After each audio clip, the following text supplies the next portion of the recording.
Hello my dear media aspirants, media exams के platform पर मैं हरिशंकर सोनी आपका स्वागत करता हूं। दोस्तों, आज के इस वीडियो में बात करेंगे कि लास्ट के 50 डेज़ रहे हैं CUQP 17 में। अब इस कंडीशन में कैसे प्रिपरेशन करना चाहिए। अब कुछ बच्चे ऐसे भी हैं जिन्होंने बहुत कम प्रिपरेशन की है, कुछ ऐसे भी हैं जिन्होंने अच्छी प्रिपरेशन करने के बाद भी टेस्ट सीरीज़ में उतना अच्छा परफॉर्मेंस नहीं आ रहा। ठीक है। और कुछ लोग ऐसे भी हैं जो अब स्टार्ट करना चाह रहे हैं कि सर अब बताओ, अब हमें पता चला आपके प्लेटफॉर्म के बारे में, तो उनके लिए भी सारी चीज़ें बताई जाएगी। लेकिन सबसे पहले इस चीज़ का ध्यान रखें कि आपने CUET का फॉर्म अच्छे से भरा है कि नहीं भरा है। ठीक है। लास्ट डेट जो है 1 फरवरी है, पेमेंट के साथ में लास्ट डेट जो है 2 फरवरी है।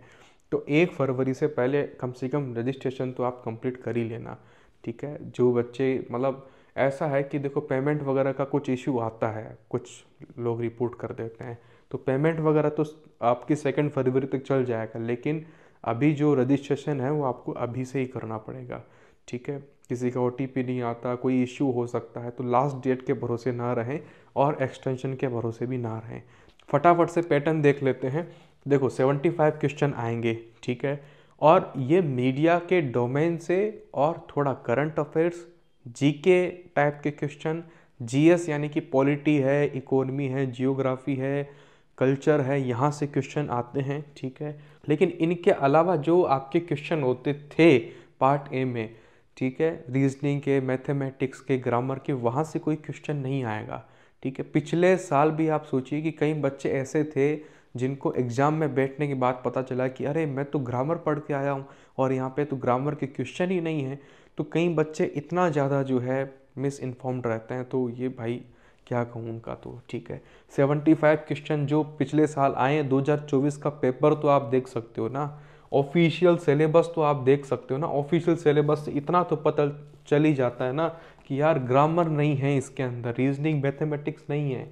आप ये 75 क्वेश्चन कहाँ कहाँ से पूछे जाएंगे ये लिखा हुआ है वेबसाइट पे। सिलेबस का सेक्शन में जाके CUQP 17 सेलेक्ट करके तो देखो, दिया हुआ है 2024 का पेपर तो देखो। ठीक है। और देखो, होता ये भी है कि कई बार हमारे भी जो है पुराने वीडियोस अपलोडेड तो रहते हैं। पार्ट A तो था ही, पहले आते थे लेकिन अब नहीं आता है। तो पुराना वीडियो देखा है तो नया भी तो देखो ना यार। पुराना क्यों देख रहे हो, अप टू डेट चीज़ें देखो, क्योंकि पैटर्न में चेंज हो रहा है। अब पिछले साल पेपर जो है 105 मिनट्स का था, इस बार 90 मिनट्स का हो गया ना। तो चेंज हुआ है, चेंज आपको पता चलना चाहिए। चेंज हो रहा है, हर साल कुछ ना कुछ ऊपर नीचे हो जाता है। पिछले साल फॉर्म भरते समय यूनिवर्सिटी सेलेक्ट करने का भी ऑप्शन था, इस बार नहीं है। और पिछले 2-3 सालों से जो है पेपर की लैंग्वेज सेलेक्ट करने का कोई ऑप्शन नहीं है। तो कई बच्चे ये पूछते हैं कि लैंग्वेज के आगे एन लिखा हुआ आ गया सर, फॉर्म सही तो भरा है ना मैंने? बिल्कुल सही फॉर्म भरा है, कोई दिक्कत ही नहीं है ना। नॉट एप्लीकेबल होता है आने का मतलब, क्योंकि आपका CUQP 17 का जो पेपर है ना, बाय डिफॉल्ट हिंदी इंग्लिश दोनों में है। सेम क्वेश्चन आपको हिंदी में भी दिखेगा और इंग्लिश में भी दिखेगा। जिस दिन आप एग्जाम देने जाओगे, जैसे ही आप PC के सामने बैठोगे, एग्जाम स्टार्ट होने से ठीक पहले जो है आपसे पूछेगा कि अब पूरा पेपर आपको इंग्लिश में दिखाएं कि हिंदी में। इंग्लिश पे क्लिक कर दिया, पूरा पेपर बाय डिफॉल्ट इंग्लिश में चलता रहेगा। अब वो क्वेश्चन मान लीजिए इंग्लिश में समझ में नहीं आ रहा, आपको हिंदी में पढ़ना है, हिंदी का एक बटन, लैंग्वेज का बटन आएगा, उस पर क्लिक कर दीजिए, हिंदी में हो जाएगा क्वेश्चन। तो सेम क्वेश्चन आप हिंदी इंग्लिश दोनों में पढ़ सकते हैं। तो क्वेश्चन में जो है वो कोई इशू नहीं आएगा। ठीक है, मतलब पेपर में वो कोई इशू नहीं है लैंग्वेज का। कई बच्चे ये भी पूछते हैं जैसे कि IMC के हिंदी जर्नलिज्म में जाना है, तो पेपर कौन सी लैंग्वेज में अटेम्प्ट करें? किसी भी लैंग्वेज में अटेम्प्ट करो, कोई इशू वाली बात नहीं है। और अब इसके बाद की क्या नेगेटिव मार्किंग है? बिल्कुल है। देखिए, मार्किंग स्कीम की बात करें तो अगर आपने सही क्वेश्चन का आंसर दिया, क्वेश्चन का आंसर सही दिया है, तो 4 मार्क्स आपको मिल जाएंगे। अगर आपने अटेम्प्ट करने के बाद क्वेश्चन को गलत कर दिया है, ठीक है, गलत आंसर दिया है क्वेश्चन का, मतलब आंसर दिया है लेकिन गलत दिया है, तो 1 नंबर आपका कट होगा। अब क्वेश्चन को अटेम्प्ट ही नहीं किया, अनअटेम्प्टेड है, अनआंसर्ड है, तो ना तो उसके मार्क्स मिलेंगे, सीधी सी बात है, ना ही कटेंगे। वो एक लिखा हुआ होता है ना, ऑल क्वेश्चन आर कंपल्सरी लिखा हुआ था सर, तो हमने सारे क्वेश्चन अटेम्प्ट कर दिए। ऐसा नहीं है। देखो, पहले क्या होता था, NTA की वेबसाइट अगर आप कई सालों से जानते हैं तो आपको समझ में आएगा। ऑल क्वेश्चन कंपल्सरी का वहाँ मतलब होता है, पहले क्या सिस्टम था, जैसे 70 क्वेश्चन दिए हुए हैं, 70 में से 50 ही आपको जो है अटेम्प्ट करने हैं। ठीक है। तो उसके लिए जो लिखा हुआ होता था कि you have to attempt only 50 questions out of 70। अब जहां पर इस तरह का प्रोविजन नहीं होता उसकी जगह एंटी लिख के देता है ऑल क्वेश्चंस आर कंपलसरी। हमारी ओर से जो है सारे 50 क्वेश्चन एक तरीके से दिए जा रहे हैं। उसका कहने का मतलब ये है 50 के 50 आप आंसर कर सकते हैं। और वैसे ही आपके एग्जाम में 75 क्वेश्चन दिए जा रहे हैं, 75 के 75 आप आंसर कर सकते हैं। लेकिन जो क्वेश्चन बिल्कुल नहीं आता, जैसे 5 क्वेश्चन आपके ऐसे हैं जो आपको बिल्कुल नहीं आते, तो वो क्वेश्चन आप छोड़ सकते हैं, क्योंकि वो क्वेश्चन आप बिल्कुल ही नहीं आता, उसको अटेम्प्ट करने के बाद अगर वो रॉन्ग आंसर हुआ तो 5 नंबर आपके जो है चले जाएंगे। 5 आपने गलत आंसर लगा दिए तो 5 नंबर आपके माइनस होंगे जितने नंबर आए हुए हैं। तो इस तरीके से नेगेटिव मार्किंग चलती है, ठीक है। और अब हम बात करते हैं कि जो 50 डेज रहे हैं, देखिए 26 जनवरी से स्टार्ट करके अगर हम 17 मार्च तक देखें, अरे सर 13 मार्च से लेके ये लिखा हुआ है 31 मार्च तक कभी भी हो सकता है, तो 14 को क्यों नहीं हो सकता हमारा एग्जाम। दरअसल देखो इस तरीके से है कि एनटीए जिस तरीके से शेड्यूल देता है, जैसे कि यूजीसी नेट का भी हम देखते हैं अप्रोक्स डेट देता है, तो उसको थोड़ा और समझना ही पड़ता है। जैसे 13-14 तो मुझे लगता है उसको लिखना ही नहीं चाहिए था, 13 मार्च की जगह उसको लिखना चाहिए था 15 मार्च से जो स्टार्ट होगा। अब 13 और 14 तो होली है, कहाँ से करेगा। अभी पीछे यूजीसी नेट का जो पेपर था 15 को शायद, है ना, तो वो भी कैंसिल हुआ क्योंकि मकर संक्रांति थी। अब मकर संक्रांति वैसे 14 की हुई थी, लेकिन क्वेश्चन पेपर उन्होंने 15 का कैंसिल किया, ठीक है। तो एनटीए का इन मामलों में कोई भरोसा नहीं है डेट को लेकर, मतलब कुछ भी अप्रोक्सी डाल दिया कि यार 13 से 31 लिख दो, बाद में देखेंगे क्या। यार 13-14 को होली है, उस दिन कौन एग्जाम करवाता है, ठीक है। और आमतौर पे आपका जो एग्जाम है 4th डे होता है, मुझे लगता है कि आपका एग्जाम 18 मार्च को पॉसिबल है, मोस्ट एक्सपेक्टेशन है मेरी ओर से, ठीक है। और इस हिसाब से देखें तो 17 मार्च तक हम टाइम मान सकते हैं, हमारे पास इतना भी जल्दी नहीं होगा, ठीक है। तो 17 मार्च तक भी अगर हम देखें 17 मार्च तक, तो आराम से आपके पास 50 डेज हैं। और इस तरह के सिलेबस को कवर करने के लिए कम से कम 500 घंटे चाहिए। तो पर डे मैं तो ये कहूँगा कि आप 10 घंटे पढ़ाई करके ये 500 घंटे आप इस पेपर को दे दो, आपका बेस्ट स्कोर के लेवल पे आप जा सकते हो। 500 घंटों में बेस्ट लेवल के स्कोर पे आप जा सकते हो अगर आप मीडिया एग्जाम से कंटेंट पढ़ रहे हैं तो, ठीक है। अगर आप सेल्फ प्रिपरेशन कर रहे हैं तो भी कर सकते हैं, लेकिन आपके पास फिर वैसा कुछ पहला कुछ होना तो चाहिए ना भाई। जीएस जीके भी हम पढ़ना स्टार्ट करेंगे, मीडिया सेगमेंट भी अब पढ़ना स्टार्ट करेंगे, अभी तक कुछ भी नहीं आता तो फिर सेल्फ प्रिपरेशन से कैसे कर लोगे। सेल्फ प्रिपरेशन भी उसी के लिए जो है काम करती है जिसके पास एक तो डिसिप्लिन होता है, सबसे बड़ी चीज़, ठीक है, और पहले से कुछ आता है। जैसे वो कहें कि यार मैं यूपीएससी की तैयारी करने वाला बंदा हूँ, जीएस जीके तो मैंने घोल के पिया है, तो वो मीडिया सेगमेंट भी जो है कहीं ना कहीं ओपन सोर्स से कहीं पढ़ सकता है। लेकिन जिसको कुछ नहीं आता, जीएस जीके में भी कमज़ोर है, कई बच्चे हमारे पास कोचिंग में ऐसे भी आते हैं जिसकी ये हालत होती है कि सर मेरे को एंट्रेंस की प्रिपरेशन करनी है, उसको ये भी नहीं पता कि एंट्रेंस की स्पेलिंग जो है आई से स्टार्ट होती है कि ई से। तो वो बच्चे भी हमारे पास आते हैं, उसको भी हम अच्छे स्कोर पे पहुंचाते हैं। तो ये खैर हमारा तो काम है, अगर वो सही तरीके से पढ़ना स्टार्ट कर देगा, जिस दिन भी डिसिप्लिन ले आएगा, तो वो आई से ई वाला क्या, वो तो एक अच्छे लेवल पे पहुंच सकता है। और कई बच्चे पहुंचे हैं। आज एबीपी न्यूज़ में एक रिपोर्टर है, मैं उसका नाम नहीं ले सकता, लेकिन उस बच्चे की यही हालत थी कि आई से वो जो है उसने लिखा था स्पेलिंग को, और आज वो रिपोर्टर के तौर पे इतनी शानदार लैंग्वेज बोलता है कि मैं भी जो है सोचता हूँ कि यार इससे कुछ सीखा जा सकता है। तो वो कंडीशन में जो है, मतलब आप कंडीशन अपनी कभी भी बदल सकते हो, कभी जब चाहें आप इम्प्रूवमेंट जो है कर सकते हो, जब जागो तब सवेरा वाली बात है। खैर, और अब बात करते हैं सिलेबस की। देखिए टोटल 75 क्वेश्चन जो हैं यहाँ से आपके आएंगे, जैसे मैंने कहा ग्रामर वगैरह वो नहीं आएंगे। अब ये जो लिखा हुआ है साहब की ये 6 लाइनें लिखी हुई है, इसको भी एक्सप्लेन कर दो, तो इसका 1 घंटे का लेक्चर है मीडिया एग्जाम्स के हमारे प्लेटफॉर्म पर, ठीक है।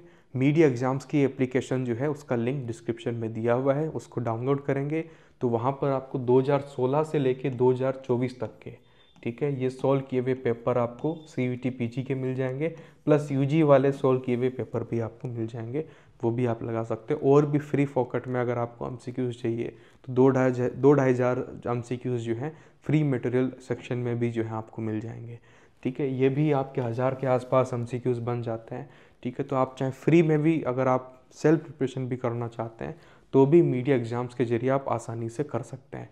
और हमारा जो मेन कोर्स है उसमें भी काफ़ी कंटेंट फ्री में रहता है, तो वहाँ से भी आप जो है पढ़ सकते हैं। ठीक है, तो ये सिलेबस एक्सप्लेन किया हुआ है मीडिया एग्ज़ाम्स की एप्लीकेशन पे, और इसी तरीके से सब कुछ बताया हुआ है कि किन टॉपिक्स को प्रायोरिटी दें। कि भाई मीडिया की हिस्ट्री वाला पार्ट है, जैसे प्रिंट मीडिया की हिस्ट्री है, इलेक्ट्रॉनिक मीडिया की हिस्ट्री है, ठीक है, सोशल मीडिया के अगर कुछ जैसे हिस्ट्री से ही क्वेश्चन मान ले सकते हैं कि फेसबुक कब स्टार्ट हुआ, यूट्यूब कब स्टार्ट हुआ, स्नैपचैट कब आया, तो सोशल मीडिया से जुड़े हुए क्वेश्चन भी आते हैं, तो वो भी उसका हिस्टोरिकल इफेक्ट हो गया।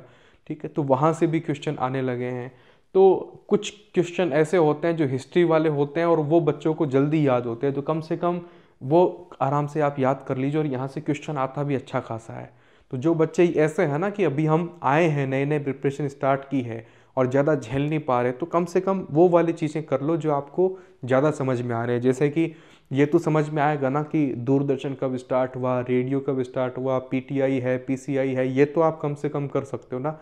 ईजी चीज़ें तो कर लीजिए। जैसे आरएनआई का नाम अभी जो है पीआरजीआई हो गया, तो पीआरजीआई तो याद करोगे ना। ठीक है, अब आरएनआई का थोड़ा बहुत पीछे का भी देख के चलोगे कि पहले पीआरबी एक्ट था 1867 का, फिर आरएनआई 1956 में आया, फिर 2023 में जो है नया एक्ट बना है जिससे जो है पीआरजीआई नया नाम निकल के आ गया है। ठीक है, और कुछ तो बेसिक करके जाओगे ना, जो बेसिक है, ठीक है, जो इजीली याद रह सकता है, कम से कम पहले वो कर लीजिए। अब किसी को जो है बहुत ज़्यादा बुक्स के नाम याद नहीं हो सकते, तो जो फेमस आपके राइटर्स है, जैसे कि वॉल्टर लिपमैन की पब्लिक ओपिनियन बार बार आ जाती है, पिछले साल भी आई थी 2024 में, तो कम से कम वो तो याद कर लीजिए, है ना। पीआर के जो फादर हैं एडवर्ड बर्निस, उनकी बुक्स तो कम से कम याद कर लीजिए, है ना। प्रोपेगेंडा एक छोटा सा नाम है, आराम से याद हो जाएगा। इंजीनियरिंग ऑफ कंसेंट याद हो जाएगा। क्रिस्टलाइजिंग द पब्लिक ओपिनियन, ऐसी जो बुक्स है, कम से कम एडवर्ड बर्निस की बुक याद हो गई। आईवी ली का एक नाम याद हो गया। तो जितना आपसे बेसिक होगा, मार्शल मैकलुहान की गुटनबर्ग गैलेक्सी तो याद होगी, है ना। अंडरस्टैंडिंग मीडिया, कुछ ना कुछ तो याद होगा ही। तो कुछ एक बुक्स के नाम भी याद हो जाएंगे। कम्युनिकेशन थ्योरी में जैसे स्पायरल ऑफ साइलेंस की न्यूमैन है, कुछ तो याद होगा। ठीक है ना। यूजेज एंड ग्रेटिफिकेशन कुछ तो होगा। टू स्टेप फ्लो थ्योरी, कुछ तो जितना हो सकेगा, जो सिंपल है, सीधा है, वो तो याद कर ही सकते हैं। तो जो नए बच्चे हैं, कम टाइम में ज़्यादा आउटपुट लेना चाहते हैं, तो वो ज़्यादा डीप में मत आइए। आप स्पायरल ऑफ साइलेंस की पूरी थ्योरी पढ़ने बैठोगे लास्ट टाइम में तो नहीं हो पाएगा। सीधा फिर चलिए कि इसका ये है फाउंडर, इसका ये है, इसकी बुक ये है, जितना आपसे फिर याद हो सके। और आपको लगे कि इससे ज़्यादा रट्टा नहीं मार पाएंगे, कि वहाँ एक लिमिट बांध दीजिए। फॉर एग्जाम्पल आप देखिए कि 2024 में ये पूछा गया कि वर्ल्ड पोलियो डे की जो है थीम क्या थी। तो आपको वर्ल्ड पोलियो डे भी याद नहीं है, तो उसकी थीम आप कहाँ से बताओगे। तो कम से कम पहले आप ये करेंगे कि जो इंपॉर्टेंट डेज जर्नलिज्म वाले हैं, ठीक है, कि वर्ल्ड प्रेस डे कब मनाते हैं, हिंदी पत्रकारिता दिवस कब मनाते हैं, अब जैसे न्यूज़पेपर डे आएगा, ठीक है, तो वो कम से कम वो कर लेंगे सबसे पहले। जैसे आज 25 जनवरी है, तो 26 जनवरी से पहले मतदाता दिवस जो है, वोटर्स डे है, इससे एक दिन पहले चाइल्ड डे है, उससे पहले पराक्रम डे है। तो कम से कम जितना आपसे हो पा रहा है ना, पहले हम ये याद करेंगे कि इंपॉर्टेंट डेज के नाम हो याद हो, ठीक है, उसकी डेट याद हो। फिर उसके बाद थीम आपसे हो सकती है तो करिए, नहीं हो सकती तो छोड़िए। तो आपको अपने हिसाब से और टाइम के हिसाब से ही आप याद कर पाएंगे। तो आपको पहले थोड़ा सा लेवल भी डिसाइड करना है कि यार क्वेश्चन तो थीम तक भी पहुंच रहा है, लेकिन मैं थीम तक याद करना मेरे लिए मुश्किल है, पहले डेज वाला कर लेता हूँ। या एक सेक्शन से भी चल सकते हैं कि चलो मैं इंपॉर्टेंट डेज वाला जितना सेक्शन है पहले वो पूरा कवर कर लूँगा। ठीक है, जो फेमस बुक और ऑथर्स हैं, जितना जो फेमस बेसिक है मैं उतना कर लूँगा। ठीक है, मैं जो है रेडियो की हिस्ट्री, मैं टीवी की हिस्ट्री, प्रिंट मीडिया की हिस्ट्री अच्छे से कवर करके जाऊँगा। पब्लिक रिलेशंस वाले में जो है बहुत जो बेसिक है उतना करूँगा। एडवर्टाइजिंग पीआर से क्वेश्चन कम आए हैं, वो मैं नहीं करके जाऊँगा। ठीक है, हिस्ट्री से क्वेश्चन पिछले साल ही 2 क्वेश्चन मॉडर्न इंडिया से थे, उससे ज़्यादा उससे पहले तो आया भी नहीं है, चलो हिस्ट्री छोड़ दीजिए। तो कुछ चीज़ें ऐसी भी है जो आप छोड़ भी सकते हैं। अगर लास्ट टाइम में 50 डेज में ही करना है, लिमिटेड टाइम में, तो कुछ चीज़ें छोड़ी जा सकती है। और कुछ चीज़ें ऐसी है जिसको आप प्रायोरिटी देके ज़्यादा टाइम भी दे सकते हैं। तो वो एक स्मार्ट स्ट्रेटजी आपको बनानी होगी। लेकिन ये वो होता है ना कि पढ़ने से आता है, तो वो पढ़ते रहेंगे तो फिर आपको समझ में आएगा। पढ़ना स्टार्ट करेंगे तरीके से तो समझ में आएगा कि कौन से टॉपिक्स को पकड़ के चलूँ और किसको मैं जो है लूज़ में छोड़ दूँ कि यार यहाँ से क्वेश्चन नहीं आता है। है ना। बाकी ये सिलेबस वाला वीडियो अगर आप देख लेंगे ना एप्लीकेशन पे, तो आपकी कहानी जो है काफ़ी क्लियर हो जाएगी और कॉन्फिडेंस डेफिनेटली बढ़ेगा। अब लास्ट टाइम में देखो, मैं तो यही सजेस्ट करूंगा कि लास्ट के 50 डेज में हर दिन एक टेस्ट आप जरूर लगाइए। 50 टेस्ट है हमारे पास हर दिन के लिए और 50 डेज हैं, ठीक है। इसको कम से कम आप जरूर कंप्लीट कीजिए, चाहे जितनी भी आपकी प्रिपरेशन हो, जो भी आपके आप पढ़ पाए नहीं पढ़ पाए, लेकिन अगर आप डेली एक टेस्ट लगा रहे हैं ना, सबसे बड़ी चीज़ होती है प्रैक्टिस, जो आप लगातार 50 दिनों से कर रहे हैं। और 51st डे जो है अगर आप वही करेंगे तो आपको बहुत ज़्यादा जोर नहीं आने वाला, क्योंकि हमारे टेस्ट भी क्या है, सीबीटी मोड में। जिस वे में आपका पेपर होता है ना, जिस तरीके का, जिस पैटर्न का, जिस लुक में, सब कुछ वैसा जो है सीबीटी मोड की ये टेस्ट है। हर दिन आप एक टेस्ट भी लगा के जाएंगे ना, बहुत अच्छी खासी इंप्रूवमेंट 100% आपको आएगी, ठीक है। और सबसे अच्छी चीज़ क्या है कि जो रिलेवेंट एमसीक्यूज़ हैं वही रहते हैं कॉम्प्रिहेंसिव टेस्ट में, आलतू फालतू की चीज़ें कुछ है नहीं, ठीक है। तो ये जो टेस्ट सीरीज़ अगर आप लगा लेंगे सबसे बेस्ट रहेगा। और जो अच्छी प्रिपरेशन कर रहे हैं उनके लिए तो अच्छा कंटेंट है ही है। जैसे कि मेरे पास क्या सिस्टम है कि जैसे आप प्रिंट मीडिया की हिस्ट्री पढ़ रहे हैं, तो प्रिंट मीडिया की हिस्ट्री के लेक्चर्स और नोट्स कंप्लीट कर लिए, फिर उसके टेस्ट लगाइए। फिर रेडियो पढ़ा तो रेडियो के टेस्ट, फिर टेलीविज़न तो टेलीविज़न के टेस्ट, पीआर, एडवर्टाइजिंग, सिनेमा, जिस हिसाब से आपका सब्जेक्ट चलेगा उस हिसाब के टेस्ट। ऐसे ही जीएस में सबसे पहले पॉलिटी के अच्छे खासे लेक्चर्स हैं, ठीक है, क्योंकि पॉलिटी जीएस का एक ऐसा सब्जेक्ट है जो सबसे बड़ा भी और सबसे ज़्यादा आउटपुट देने वाला भी है। तो अगर आपको जनरल या जीएस में सबसे पहले जाना, तो सबसे पहली चीज़ है कि आप पॉलिटी कवर कर लीजिए, ठीक है। कॉन्स्टिट्यूशन में फंडामेंटल राइट सबसे पहले कवर कर लीजिए, इंपॉर्टेंट आर्टिकल्स हैं, अमेंडमेंट्स हैं, उनको अच्छे से कवर कर लीजिए, तो वहाँ से आपका जो है काम हो जाएगा। तो उसी तरीके से जो आपके जीएस के टेस्ट भी दिए हुए हैं, ऐसे करके 150 अराउंड हमारे पास टॉपिक वाइज टेस्ट सीरीज है। जैसे जो टॉपिक पढ़ा उसका भी टेस्ट सीरीज लगा ली, तो अच्छी खासी इंप्रूवमेंट होगी। अब कहाँ से जो है क्वेश्चन आपका बचेगा, ठीक है। तो इस तरीके से आपका हो जाएगा। और क्या कीजिए कि जो पिछले साल के टॉपर्स हैं, टॉप 30 में से 27 स्टूडेंट्स हमारे मीडिया एग्जाम्स के थे। लिख के बता रहा हूँ, टॉप 30 में से 27 बच्चे अकेले जो है डेडिकेटेडली या डायरेक्टली जो है मीडिया एग्जाम्स के प्लेटफॉर्म से पास आउट हैं। टॉप 30, उससे नीचे तो डेफिनेटली होगा ही, ठीक है। टॉप 30 में 27 बच्चे हमारे प्लेटफॉर्म से आए हैं। तो उनमें से काफ़ी लोगों का जो है मैंने यहाँ पे ऑलमोस्ट सबका जो है, जो अच्छे से बता सकते थे, एक्सप्लेन कर सकते थे, उन सबका जो है इंटरव्यू लिया है पिछले साल। अब देखो, एक साल बाद बुला के पूछेंगे तो वो खुद ही भूल गया कि क्या किया था मैंने एग्जाम में। तो एग्ज़ाम देने के बाद जब उनका रिजल्ट आया, पता चला कि रैंक ये है, उन सब की जो है इंटरव्यूज़ की लिंक्स मैं डिस्क्रिप्शन में दे दूंगा किसी एक की, बाकी आप देख सकते हैं, है ना। वीडियोस वाले सेक्शन में जाएंगे तो यहाँ से आप देखेंगे तो ये सारी वीडियो काम की है। देखिए, कट ऑफ भी जिसको पता करनी है कि आईएमसी की कट ऑफ क्या गई थी, ये सब चीज़ें भी आपको बताई गई है, तो यहाँ से ये भी आप चेक कर सकते हैं, ठीक है। टॉपर सुनने से ये पता चलेगा कि एक्चुअल में इनकी स्ट्रेटजी क्या थी, और काफ़ी अच्छा खासा जो है आपको नॉलेज यहाँ से मिल जाएगा। तो ये है। और बाकी कंटेंट मीडिया एग्ज़ाम्स की हमारी वेबसाइट पे, हमारे प्लेटफॉर्म पे अच्छे से अवेलेबल है।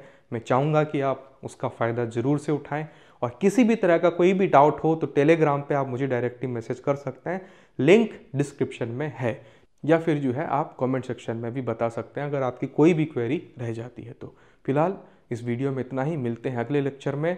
वीडियो अच्छा लगा हो तो प्लीज़ सब्सक्राइब कीजिए, और अपने दोस्तों के साथ में भी जो है वीडियो को शेयर करके उन तक भी ये ज़रूरी इन्फॉर्मेशन ज़रूर पहुँचाएँ। और अगर फॉर्म नहीं भरा है तो भाई साहब बहुत डिले कर रहे हैं आप, है ना। फॉर्म में दिक्कतें आती है, इस बात का ध्यान रखिए, टाइम पे फॉर्म भर दीजिए। Okay, thank you very much, all the best.